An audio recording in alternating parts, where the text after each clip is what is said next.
আজকে রান্না করব ধোকা। দেখুন বন্ধুরা, ধোকার প্যাকেট এনেছি।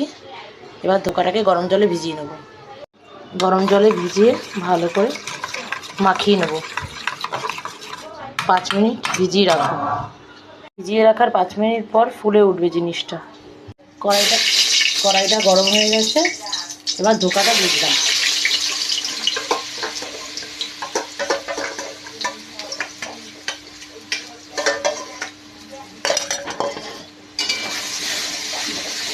এবার পুরো নাড়াতে নাড়াতে ঢেলে নেব।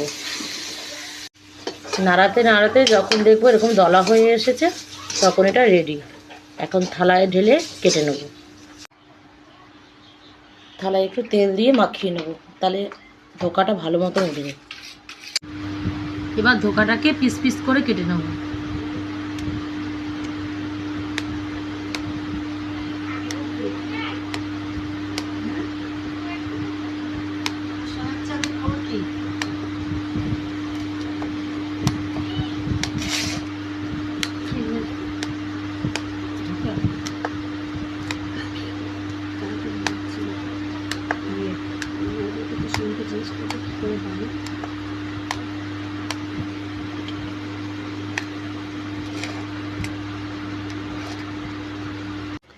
এক এক করে ধোকাগুলো দিয়ে দেবো।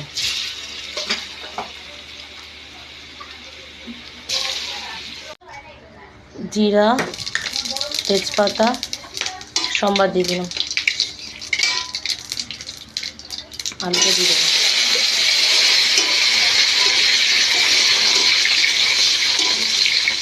লাল লাল করে আলুটাকে ভেজে নেব। টমেটো, লঙ্কার গুঁড়ো, জিরার গুঁড়ো, হলুদের গুঁড়ো, চিনি, নুন মাপ মতন দিয়ে সব কষিয়ে নেব।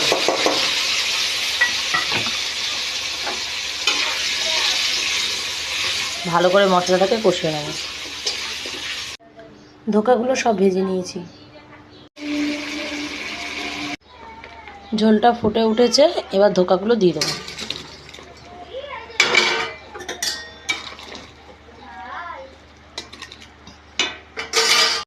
রেডি ধোকার তরকারি।